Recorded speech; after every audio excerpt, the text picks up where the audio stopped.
Hey everyone, back again. Today I'm going to start what's going to be an extremely long series on Hannah Arendt's The Origins of Totalitarianism.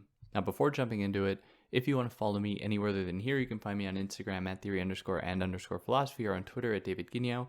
If you're new here, welcome. I'm David. I try to explain philosophical concepts and ideas in a way to make them accessible to you. So if you're new, like, share, subscribe. You'll see videos I release every single week. And you're going to want to be subscribed so you'll see the follow-ups to this episode. There are going to be many of them. If you want to help me out, do all those things, like, share, subscribe. You can help me out monetarily via Patreon or PayPal, but obviously no pressure. There are links in the description for that. If you found this on YouTube, you're going to be able to find it in podcast form if you'd prefer that. Or if you found this in podcast form, you can also find me on YouTube, where I sometimes accompany my episodes with videos. So go and do your thing, whatever you're the most comfortable with, and sit back, try to relax, given the subject matter here, as we jump into this text. Now, I want to give some explanation as to how I'm going to approach this text. Now, it is broken into three parts. The first part is called Anti-Semitism, the second part is called Imperialism, and the third part is called Totalitarianism.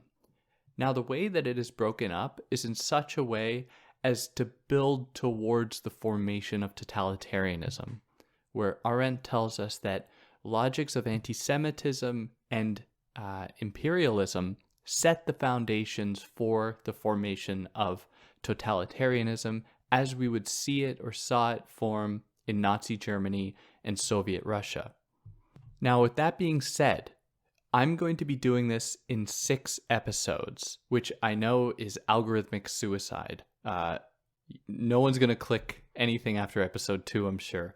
But I promise you that you need to I insist that you make it all the way to the end, because that's what this text really is. It's building up towards the final part, to totalitarianism. Everything else are building blocks to that point. It's all brilliant, but Hannah Arendt is a narrative writer in this text. She's building towards this climax.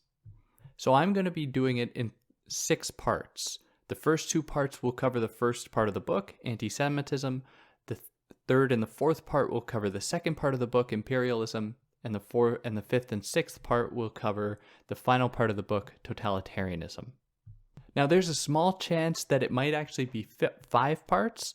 If you've clicked on this video and it says 1 of 5, then you'll know it's actually 5 parts, and I will have rearranged things, and in the next episode I'll give a little update as to how it's actually going to be broken down. Now, I'm going on and on. Let's jump into this text because we got a lot to cover here. So she starts here, as with most texts, with a preface. Now, the preface to the first edition wants to stress that at the time that she was writing this, in the late 40s, early 50s, and she revisited it quite a few times after that, she was musing on the fact that the world had gone through 2 world wars, and there was essentially a looming third world war in the Cold War. And at the time when she was reflecting on this after the Second World War, she was identifying many of the same elements that led up to totalitarianism and the Second World War. And some of these elements include mass homelessness on an unprecedented scale, and rootlessness on an unprecedented scale as well. And also loneliness, which is a very important part of this text, how loneliness contributes to the formation of totalitarianism. Now, in the preface as well, she wants to stress that totalitarianism and fascism, even though there is a difference, or tyranny, despotism, are not foreign to Europe. They're very much embedded within the logics of European culture, from imperialism to anti-Semitism, that are really strong parts of European culture. And so she wants to stress that everything that occurred leading up to World War II and eventually in its crystallization in totalitarianism was not alien or foreign to Europe. It all worked together. So recognizing this, Arendt implores that in order not to repeat the horrors of World War II, we can't just turn back the clock or try to imagine a time before World War II, before the horrors of totalitarianism, before anti-Semitism, because the history of Europe is rife with these logics, rife with these hateful beliefs and acts. And so the goal is instead for her to imagine a new political project, to look forward, not backward, in remedying the malaise, the ailments that produced totalitarianism that would culminate in the concentration camps and that targeted Jews and gay people and Roma people and so many others. Now this pushes us into the preface to part one being anti-Semitism. And she opens this by stressing that there's a difference between anti-Semitism and just the hatred of Jewish people. And she traces the difference to a difference in the approach or recognition of what stands in for Jewish people. What is it about Jewish people that certain people find repulsive? And so she says that anti-Semitism is primarily a secular ideology that locates in Jewish people a certain racial identity so that they are opposed not on the basis of their belief or creed or anything, but as being a race that can be discriminated against, that can be rendered subhuman. Whereas in the case of just a hatred of Jewish people, and I'm using the word just as though there's anything redeeming about it or that it's not horrible in itself. So I want to stress that I'm trying not to do that. But in the way that she frames Jewish hatred, it can come down to just hating someone's religion and someone's cultural background and so on. There isn't the implicit association of the people with a race. Because this, in the case of totalitarianism and the horrors of World War II, is what contributed to, enticing an entire population, an entire continent into hating a group of people with so much fervor. Now, this idea of Jewishness being a racial identity was not restricted to people trying to just separate white people from Jewish people of the ethnic Eurostate of Nazi Germany from everybody else. There were efforts, of course, on the part of Jewish people to acknowledge a fundamental difference between Jewish people and peoples of other denominations. And given the entire history of racial oppression that has been leveled against Jewish people, it makes sense that there was that feeling of there being a racial difference. Now, this also dovetails with Jewish faith or Jewish belief that they are the chosen people in God's eyes and are therefore destined for some greatness, which, of course, the Nazis just use as a sign of Jewish propaganda to bolster Jewish power, even though, of course, all of that is founded on total myth and nothing about it was grounded in reality. Now, in relation to Jewish hatred, anti-Semitism is much newer in the course of human history. Now, I think that there are certain people would take issue with this in how it comes down to the language that Arendt is using.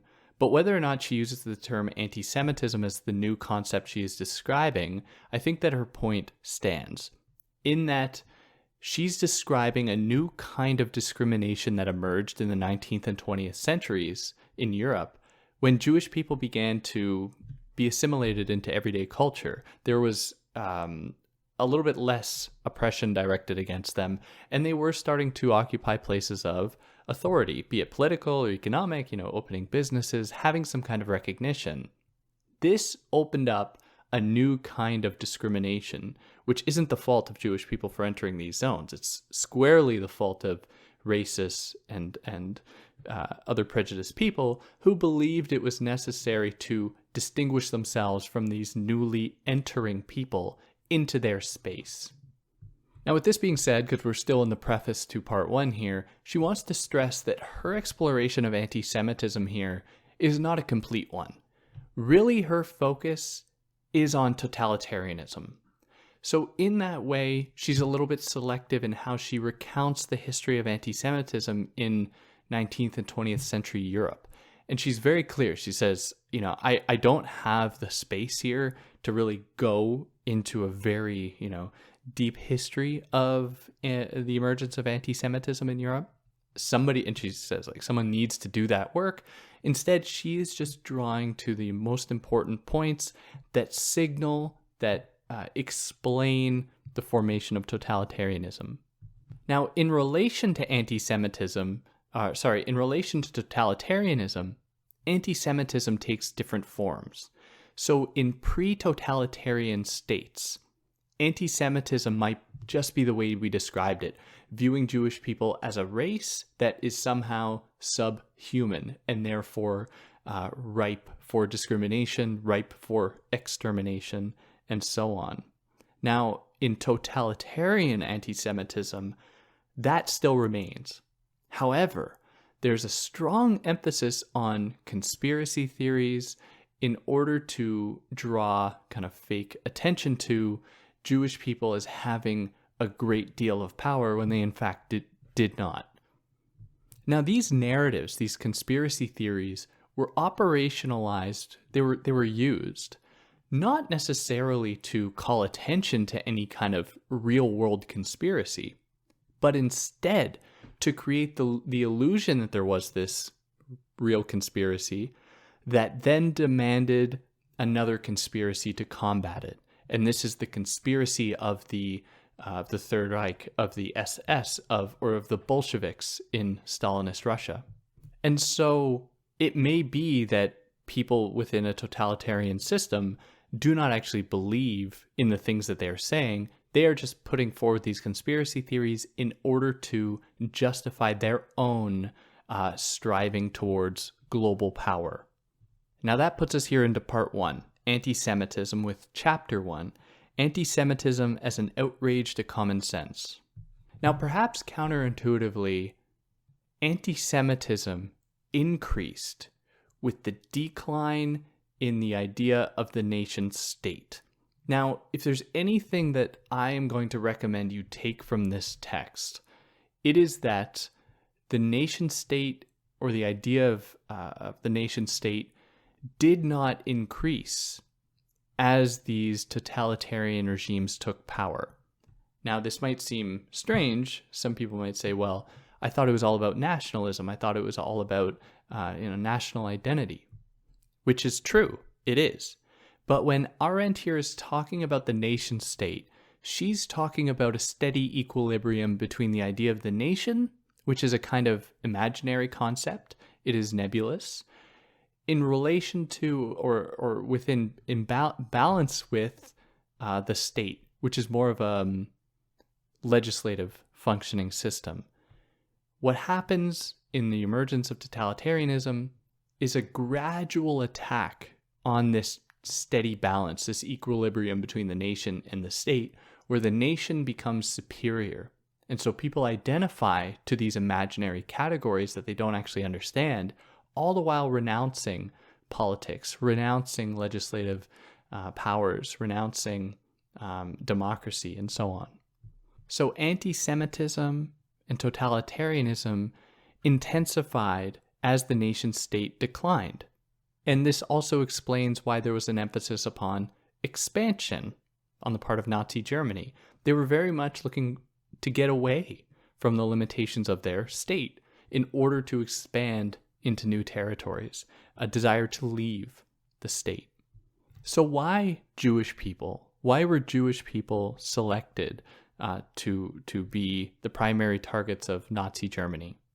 Well, obviously, there are many reasons.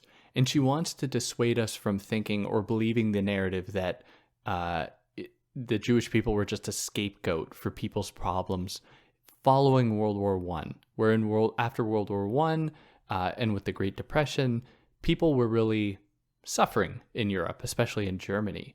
And so some people, and certainly a narrative I imagine many of you have heard, was that they were just looking for anyone to blame. Now, that is part of it. But at the same time, that narrative ignores how anti-Semitism has a long history way before the First World War, way before the Great Depression. Now, she says that right here, one of the possible reasons or one of the contributing factors to a specific targeting of Jewish people was their proximity to power. Now, there are so many different ways that she goes about analyzing this, but at the moment, right now, she's going to elaborate as we go on. She says that Jewish people were gaining quite a bit of economic prosperity at the time, given, more access to resources that would allow it. But they were dwindling in terms of political power and political representation. Now, she draws a parallel here between the treatment of the Jewish people in Nazi Germany and leading up to it, and the treatment of the aristocracy by the French during the French Revolution. And she says that during the French Revolution, the aristocracy remained very wealthy, but they lost a lot of political power. So without there being a direct connection between their political power and their wealth, the aristocracy was viewed as being a burden, being exploiters. That is, they weren't giving anything in terms of political power or legislative authority at all. They were just taking from the people. And she says that there might be a similar way to view why so many people targeted and saw the Jewish people as being a good, I guess in this case, a good target for what would come. And even in France, where anti-Semitism ran rampant among pretty much every single European country leading up to World War II, she uses the example of the Dreyfus Affair, which we're going to get into in a lot more detail a little later on. But she says that the Dreyfus Affair occurred under the Third Republic when Jews had all but vanished from important positions. That is, they were disappearing from these positions while still having some degree of economic wealth. And if people have wealth without power, they're viewed as parasites that contribute nothing. And it's just fuel, or it's just ammunition to then say that the reason that these people have wealth is through surreptitious, through sneaky, through conspiratorial means, which contributes to those conspiracy theories that Jewish people are trying to organize a new world order or anything like that. What else is important to note is that while she recognizes anti-Semitism as being something new, she obviously recognizes that Jewish people have been persecuted forever, essentially, and which is a problem, obviously. But she really wants to give us a new frame of mind to engage with what led up to the Holocaust and eventually culminated in the Holocaust, just because while many of the logics were found just within European culture, it was a radical departure from anything the world had seen before it. And so it is important to both situate it along a continuum of anti-Jewish hatred while acknowledging the newness of it, the novelty of it. And it's important to maintain this balance between the two to really grasp what had gone on. Now, this puts us into chapter 2, titled The Jews, the Nation State, and the Birth of Anti-Semitism. So around the year 1800, and a lot of things were going on at this time, Declaration of the Rights of Man and other things, and the American Revolution had occurred that declared that people were all equal. What we saw around that time was an emerging idea of this thing called the nation state that was supposed to foster equality and homogeneity when it comes to recognizing humans as having basic fundamental rights that need to be defended. And so previously excluded groups, including Jewish people, were being welcomed into spaces they weren't welcome in before, under the auspices of everybody having the same rights. Of course, this excluded women, it excluded Black people, and still excluded Jewish people in large measure. But these things were, at least on the surface, getting more equitable. They were getting better. But it had some issues in that it just replaced one form of inequality for another one, where previously Hannah Arendt describes how it was more of a political inequality, where certain families that would assume political status were the rulers of everything. But now, after the emergence of this idea of the rights of all human beings, and people's ability to pursue happiness and so on, What we saw instead, or what we saw emerge alongside that, is a new kind of inequality, largely a class-based inequality. So not everyone had the same rights and freedoms as everyone else, but now there was a new thing to blame that on, and it could be reduced to somebody's own work ethic. People could then say, oh, well, you had all the opportunities laid out in front of you. It was just because you were lazy and stuck to the lower classes that made it so that you couldn't actually enjoy all of these rights that were just available to you. And it's your own fault that you couldn't attain them fully, couldn't fully exercise them. Now, Jewish people at this moment occupied a kind of special place within society because they didn't exactly fit within the basic class paradigm that was emerging. Many of them had wealth, just like other groups, but because of their continued discriminations leveled against them that excluded them from certain circles, they didn't just fold right into class-based life so easily. And not all of them were business owners. Not all of them had workers working for them, so they didn't neatly fit in either the category of capitalist or workers. They had wealth from before. Perhaps they were working in finance. They were trading, among other people as well, and they gained their wealth that way. And the state, or many of the states in Europe, very much like this position of the Jewish people who were largely internationally located. And when I say internationally located, I mean that they didn't have a specific territory to call their own at the time. And so you would have Jewish people drawing lines of affiliation across nations, which was actually beneficial to many states who wanted people that could essentially easily move money between other states in order to facilitate trade and so on. And it just so happens that Jewish people had certain connections that were not necessarily afforded to everybody else. But the thing is, of course, and it's important to stress this, other people did have these opportunities, and they did capitalize on them. But what makes this particularly important to note is that unlike other people who at the time would just be would belong to a nation, and let's be real, they're all white guys who occupied these positions, their identity wouldn't be something that could be recognized as a problem, or that could be recognized as a problem later on. So they would just disappear into the fold of basic financial actions, whereas people who were marked on the basis of their Jewish identity, a new conclusion could come from that. And that conclusion was that all Jewish people are just interested in money, they're interested in international finance, and have no affiliation to anyone and everything, and are trying to essentially establish a kind of world government bank that could then be used to control the world. Even though there were non-Jewish people doing these exact same things as well. But because they belong to the dominant class or race or so on, they could then disappear into the fold and nothing can be concluded about their identity and used to generalize everything about their identity. And one of the ways I like to think about this, because my own work is on conspiracy theories, is that despite all of the evidence that white dudes have most of the wealth on planet Earth, you very rarely hear conspiracy theorists, the big conspiracy theorists we might think of, Alex Jones, David Icke, and so on, who are all so quick to draw connections between convenient points, convenient identity markers. We never hear them say, oh, there must then be a white man conspiracy to take over the world. We don't hear that. And that is because for them, that is not an identity marker that poses a problem or is an issue for them.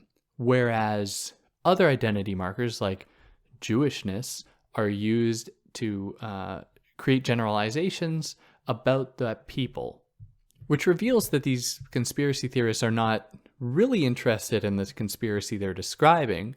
They're actually interested in putting forward a political message about a certain group, largely a hateful message, that they are using the rhetoric of the conspiracy theory to put forward. But anyways, I digress. I hope that clarified it a little bit.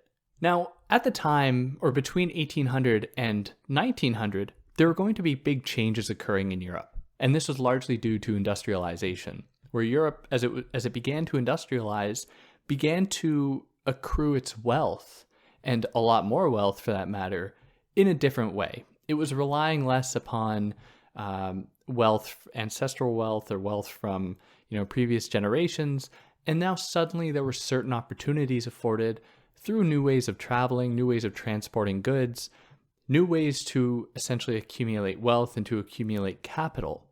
And during this time, because not many Jewish people, by virtue of because of largely discriminatory policies, a lot of Jewish people didn't actually own land or capital that they could use to make factories or hire employees. They were then seen as being kind of parasitical because they had wealth without contributing to the overall GDP of a country or hiring workers, creating jobs, and so on. They were seen as being exploiters of a system rather than contributors to a system. Now, this didn't mean that they weren't useful. Still, there were desires to have various connections in different nations, and Jewish people who had affiliations with one another but belonged to different nations could then facilitate these trades, can facilitate these communications. And so the bourgeois and capitalists could largely use Jewish people to facilitate their movement of money. Now, this sets the stage, or is like a preliminary point to what we will discuss later, and that is that Jewish people weren't the ones that were, even if they were the ones dealing with finance, they weren't the ones actually benefiting the most from these kinds of transactions, these international transactions. It was the capitalists, the just white capitalists, be they belonging to German, be they German or British or whatever, that were actually benefiting. But again, these are not easily recognizable identity markers, as is Jewishness, so they weren't targeted later on or weren't seen as being the problem. But in this process, through industrialization and through international trade, the idea of the nation state began to wane a little bit, and it started to buckle. And that is because people could easily move from place to place. People could trade with other people. People could be exploited. People could experience different cultures. People could experience different identities in a much easier way, new ways to travel and transportation and so on. And so there was less attachment to a single place as being your home and what it meant, just adopting the customs of that land. Suddenly you could see how other people organize things, and this might encourage you to ask questions about whether or not your country's way of organizing things were necessarily best. So as the idea of the nation state began to buckle, began to weaken a little bit, so too did all of the things associated with the nation state began to be viewed suspiciously, like the bourgeois in a lot of cases, or as in the Bolsheviks, or Jewish people who were associated with state power through financial means, as the Nazis capitalized on that narrative. And so what we saw was that anti-Semitism was very closely related to anti-state sentiments, because the state was beginning to lose its power, meaning yet it still had a kind of symbolic place as being a determining factor of people's lives. And so everything associated with that was also going to be viewed suspiciously because, it retained its power even though it was losing its power. So people were losing faith in it. And so everything associated with it, the bourgeois, Jewish people, and so on, were then viewed suspiciously. Now, she makes the point to say that different groups had different responses to this weakening of the state. And she says that workers' unions, workers' groups, and just workers in general didn't turn their ire or didn't angrily direct themselves against Jewish people.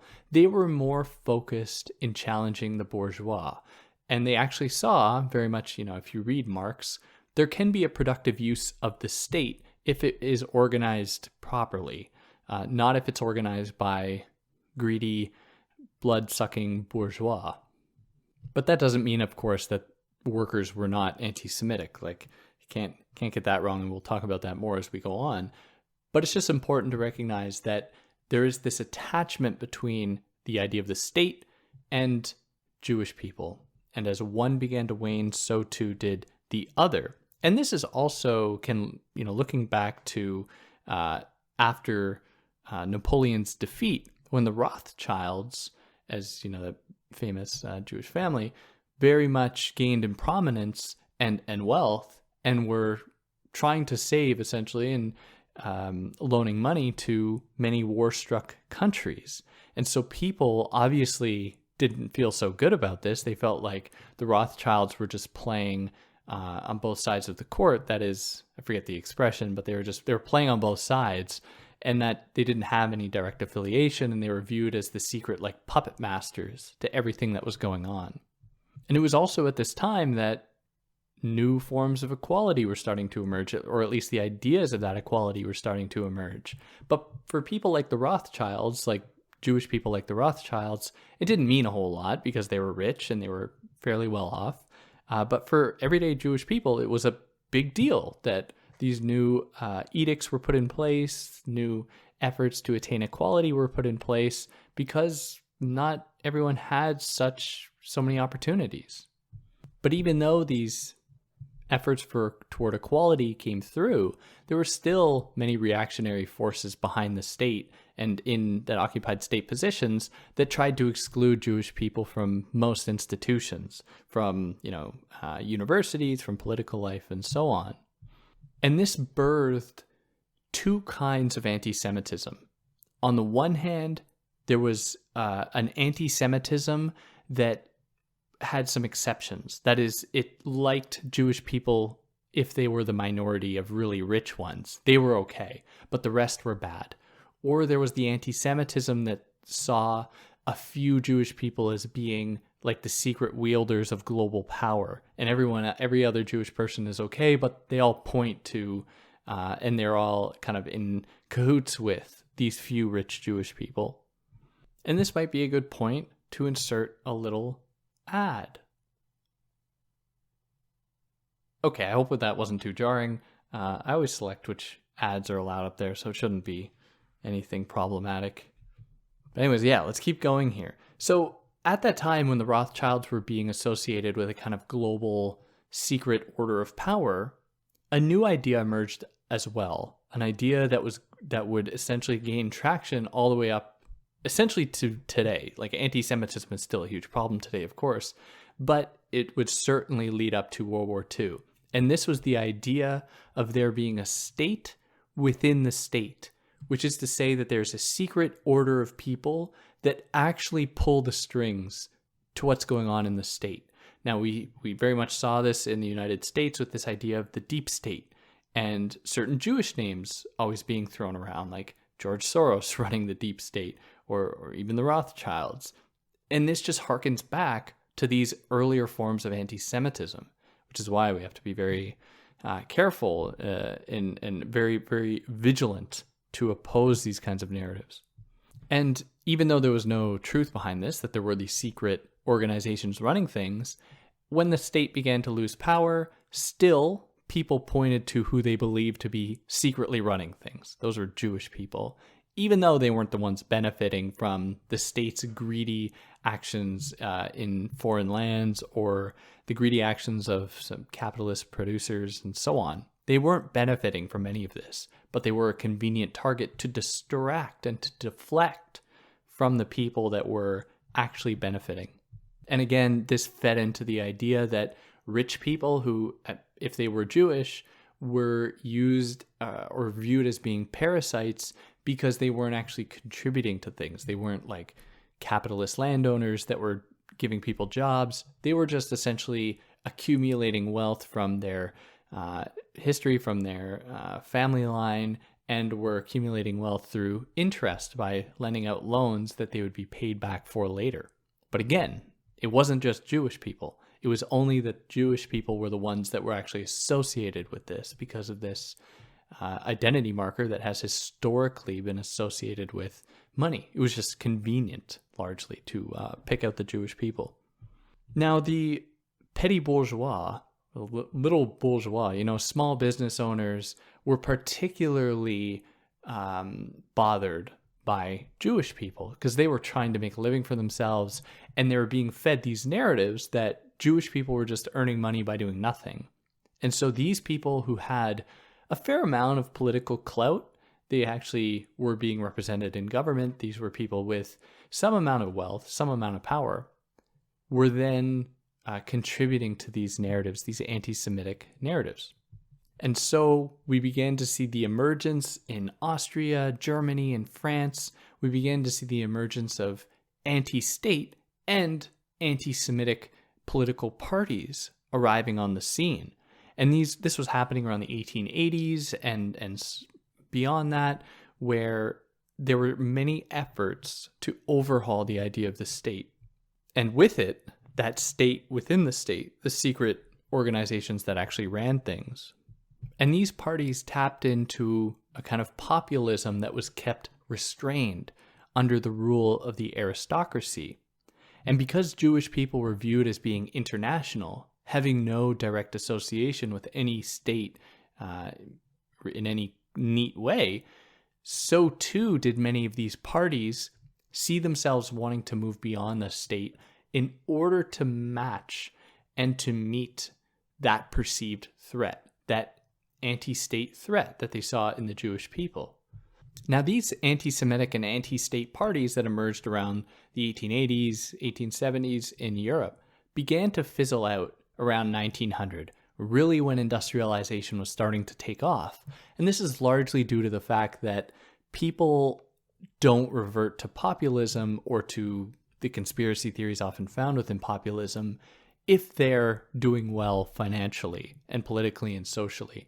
It's in times of turmoil, at least this is what conspiracy theory scholars have really come to show now, it's really in times of turmoil and political, social, economic instability that conspiracy theories run the most rampant. And then populism becomes the most delectable alternative to whatever is going on at the time. Now, despite this, despite the fact that there was general prosperity, people were doing fairly well, anti-Semitism still remained. Even though it might have subsided a little bit, it still remained, and many of the motivating factors behind it leading up to this point would reemerge later on. Now, all political parties really at the time, even not the most fascistic ones that we would see in Europe, had elements of anti-Semitism in them. Even the most leftist political parties who associated themselves with the plight of the majority had these anti-Semitic beliefs because they saw the lower classes, the lower middle classes being exploited by the state, being left behind by the state, which was then associated with Jewish people not caring about them and so on. And so they would implement some anti-Semitic ideas in order to bolster their political message, in order to speak to the masses, in order to speak to all the workers who felt themselves disenfranchised by the state. And then in France, for example, the socialist parties were anti-Semitic because they were anti-clerical parties. And it was only with the Dreyfus Affair, which again, we'll talk about in the next episode, it was only with the Dreyfus Affair when there was clerical support for anti-Semitism that they toned down the anti-Semitic rhetoric in their party. Because really they were anti-clerical, and as soon as the clergy started to oppose Jewish people, they didn't want to have any affiliation with the clergy, so then they aligned themselves, at least reluctantly, with Jewish people. But still, during this time, and there was what she calls the golden age of security, between about 1900 and the start of World War I, and a little bit beyond it, she calls this the golden age of security, where there wasn't all that much going on, at least negatively, towards Jewish people. People were largely thriving, and up through the 20s, with everyone was doing pretty well economically. Jewish people started to occupy more positions in universities, in journalism, in business, academia. They started to occupy all of these different positions. But this began to light the flame of resentment, because suddenly people who were historically excluded from these organizations were allowed in. And when things started to get bad, we had the Great Depression, we had what came after World War I in Europe, people needed to draw their attention somewhere and to say that, oh, what really happened? What is new that caused this? Oh, Jewish people are now here. Let us then therefore use them as an explanation for why everything is going poorly for us. And yeah, that'll put us here into chapter 3, titled The Jews and Society. But I'll leave this one off here just because it's the best to organize it this way. And yeah, so if you listen this far, I really want to encourage you to make it through the rest of these because they're extremely important with everything that's going on today. But if there's anything I got wrong or anything I excluded, I'd love to hear about it. Hannah Arendt is just such a brilliant thinker, and this text is just, it's not the longest one I've ever presented. Marx was much longer, but Marx would go on these long descriptions of the hardships that workers faced. And is it totally necessary to explain every single instance of violence inflicted on workers? I think just a few examples gets the point across, whereas with a text like this that is just so rich with historical detail, I have to really parse through it and provide a lot of it to give you the most clear picture while, filtering what isn't necessary. So that's why this is going to be so long. But anyway, so next episode, we're going to take up from chapter 3, The Jews and Society. For now, take care.